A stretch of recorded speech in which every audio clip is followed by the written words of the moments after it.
சில வேளையில வீட்டில் ஒரு 2-3 பேச்சுவார்த்தை போயிட்டு இருக்கும், பேச்சு ஒரு மாதிரி போகுது, டைரக்ஷன் திரும்புது, சண்டையா மாறுதுன்னா நிறுத்திடணும். அதை பிரேக் போட்டு உடனே காப்பி போட போயிடணும், அல்ட்டா குளிக்க போயிடணும். இப்போ தான் குளிச்சு வந்த பரவாயில்ல, இன்னொரு மாதிரி குளிச்சா கூட பாவ கரையெல்லாம் போட்டோம், தலையில் ஏறின சூடெல்லாம் கொஞ்சம் குறையிறதுக்கும் சில்லுன்னு ஊற்றினா கூட நல்லா இருக்கும். ஆமீன். ஏதாவது ஒன்று செய்யணும். அந்த இடத்துல என்ன இன்னும் நமக்கு தெரியும், இன்னும் ஒரு வரி நான் பேசினேன் துண்டா போயிடும், அவ்வளோதான், குடும்பம் துண்டா போயிடும். வேண்டாம் நமக்கு இது. உடனே இடத்த மாற்றணும், உடனே வேற காரியத்தை பேசணும். அல்ட்டா 70 days பைபிள் ரீடிங் வச்சிருக்கீங்களே, எடுத்து வாசிங்க. ஏதாவது ஒன்று செய்யணும். You have to stop it. ஆனால் வாய் நிற்காது, அது அடங்காது. அது குதிரையை கூட கடிவாளம் போட்டு அடைக்கிடலாம், அந்த நாக்கு அடக்க முடியாது. அதனால உடனே அதுக்கு ஒரு ஆல்டர்னேட்டிவ் கொடுத்து நாம தான் அதை கட்டுக்கோப்புக்குள்ள கொண்டு வரணும். இல்லை, இது ஒன்றே ஒன்று கேட்டு வந்துடுறேன்னீங்கன்னா திருப்பி வெளியே வர முடியாது. ஆமாம், வெளியே வர முடியாது. அது வேற மாதிரி மாறிடும், அது வேற மாதிரி ஒரு முடிச்சை கொண்டு வந்துடும். அதனால சண்டைகளை உருவாகுதுன்னு தெரிஞ்சாலே நம்ம உடனே அது ஒரு மாற்று காரியத்தை செய்ய வேண்டியது அவசியம். ஏன்னா பிரிவினை உண்டாக்குறவர் கர்த்தர் அல்ல, அவர் ஒருமனப்படுத்துகிறவர். அல்லேலூயா. ஆனால் இந்த மனிதன் அப்படி இல்லை. இவனும் சேர மாட்டான், சேர்றவனையும் சேர விட மாட்டான். அந்த குணம் ஒரு பொல்லாத குணம் அதில் இருக்கக்கூடாதுன்னு சொல்லி யோவான் அப்போஸ்தலன் காயுவுக்கு எழுதுகிறார். ஆனால் நீங்கள் வேதம் முழுவதும் வாசித்தீங்கன்னா அப்போஸ்தலன் இந்த ஐக்கியத்துக்கு ரொம்ப முக்கியத்துவம் கொடுத்துருக்குறாங்க. ஒன்றாக இருக்கணும், ஐக்கியமாக இருக்கணும், சமாதானமாக இருக்கணும், பொது நலத்தை நாம் தேடணும், ஒன்றாக இருக்க விரும்பணும் அப்படின்றத அவர் ரொம்ப இன்சிஸ்ட் பண்ணுவார். லூக்கா 15ஆம் அதிகாரத்தில் ஒரு அப்பாவுக்கு 2 பிள்ளை.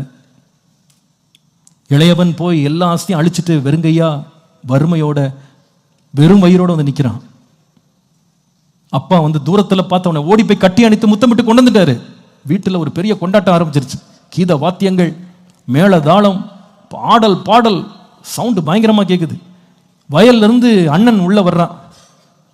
தன்னுடைய வேலைக்காரரை பார்த்து என்னப்பா சவுண்டுன்னு கேட்டா இவன் என்ன மெனியூன்னு சொல்றான் பாருங்க. இந்த கேட்க வேண்டிய ஆட்டில் கரெக்டாக கேட்கணும்.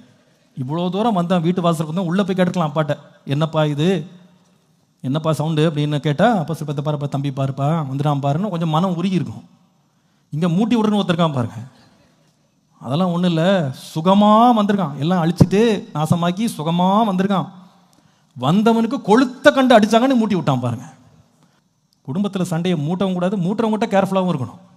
சில ஆள் மூட்டி விட்டு போய் உள்ளே உட்காந்துக்கிடும், பயங்கரமான ஆட்கள். இவனை பாருங்க, இந்த வேலைக்காரன் சுகத்தோடு வந்தார், கொளுத்த கன்று அடித்தாங்க, இப்படிலாம் பண்ணியிருக்காங்க, உங்களை பார்த்தா பாவமாக இருக்குன்னு சொன்னான் போல இருக்கு. உங்களை பார்த்தா ஆட்டுக்குடி கூட குடுமாடிக்கிறாரு, அவன் பொல்லாதவன், என்னென்ன அக்கிரமம் பண்ண வந்தான், அவனுக்கு என்னெல்லாம் கொடுத்துருக்காருன்னு சொல்லி இவனை மூட்டி விட்டு சரிங்க வற்றுமானு உள்ளே போனவன் வெளியே வரவே இல்லை. கடைசியில் பார்த்தா இவன் தான் பசியாக வெளியே உட்காந்துருக்கான். அவர் உள்ளே உட்காந்து பிரியாணி சாப்பிட்டுருக்காரு. அவர் சில பேர் இந்த மாதிரி தான், நம்மகிட்ட மூட்டி விட்டுறது. பார்த்தா அங்கேயா போகிறீங்க, நீங்கள் அவங்க வீட்டுக்கா போகிறீங்க, ஐயோ பிரதர் ஜோம் பண்ணி பாருங்க, கர்த்தர் ஏதாவது பேசினா போங்க. நம்மளும் மிரண்டு பயந்து, ஐயோ இவன் இப்படி நம்மளை சொல்லிட்டானே, நம்ம போவே கூடாதுன்னு சொல்லிட்டு நம்ம உங்களுக்குள்ளே மூட்டி விட்டுருவான். மூட்டி விட்டு நீங்கள் உட்காந்து சரி லைவ்லையாவது பார்க்கலான்னு பார்த்தா ஃபர்ஸ்ட் ரோல உட்காந்துருப்பான் பாருங்க, பேக்கை வச்சுக்கிட்டு. ஆட்டா பாவி, என்ன போகாத, அது பண்ணாத, இது பண்ணாதன்னு என்ன மூட்டி விட்டு நீ போய் ஃபர்ஸ்ட் ரோல உட்காந்து சிரிச்சிட்டு உட்காந்துருப்பான் பாருங்க, போஸ்ட் கொடுத்துட்டு. அந்த இது கிஃப்ட் வர வாங்கிட்டு போய் ஃபர்ஸ்ட் ஓடி போய் கொடுப்பான். அப்போதான் உங்களுக்கு புரியும், இப்படி ஒரு முட்டாள நான் இருந்திருக்கேனே. அந்த கேட்டகரி தான் இந்த கேட்டகரி. ஆக மொத்தம் நம்முடைய விருப்பம் என்னவா இருக்கணும்? சமாதானத்தை தேடணும், சமாதானத்தை அடையும்படி நாட வேண்டும். நம்முடைய கோள் சொல்லும் சுபாவத்தினால நம்முடைய ஊழியம் பாதிக்கப்படுதா? நம்முடைய ஐக்கியங்கள் நொறுங்குகிறதா? மற்றவர்கள் வாழ்க்கை வீணாய் போகிறதா? சிந்தித்து பார்க்க வேண்டும், யோசிச்சு பார்க்கணும். ஒரு சீஷன் என்பவன் ஒரு மனதை விரும்புகிறான், ஏக சிந்தையை விரும்புகிறான், பிரிஞ்சு போனது விரும்ப மாட்டான். குடும்பத்துக்குள்ள ஒரு மனம், சபைக்குள்ள ஒரு மனம், வேலை ஸ்தலத்தில் ஒரு மனதை கட்டுகிற ஒரு மனுஷனாக தான் ஒரு விசுவாசி இருப்பான். சமாதானத்தை குலைக்கிறவனா இல்லை, சமாதானத்தை உண்டு பண்ணுகிறவனா இருப்பான். நம்முடைய வாழ்க்கையில் பேசுகிற வார்த்தைகள், நம்ம சொல்லுகிற காரியங்கள், நடந்து கொள்ளுகிற விதம் சமாதானத்தை குலைக்கிறதற்கு ஏதுவாக மாறிடவே கூடாது. சில வேளையில் நம்ம பேசலாம், வாயினால் நம்ம என்ன வேணாலும் பேசலாம். ஆனால் ஒன்றை மறந்துடாதீங்க, மனுஷர் பேசும் ஒவ்வொரு வீணான வார்த்தைக்கும் நியாய தீர்ப்பு நாளில் கணக்கு கொடுக்கணும். நாம் பேசுகிற வார்த்தைகளை குறித்து நம்ம ரொம்ப எச்சரிப்பாக இருக்கணும். என்ன பேசுகிறேன், என்ன சொல்கிறேன், இந்த காரியங்களை கர்த்தர் கணக்கு கேட்பார். அதை உணர்ந்து நம்ம செயல்படுவோம், ஆனால் நம் நல்ல மாதிரிகளாக இருப்போம்.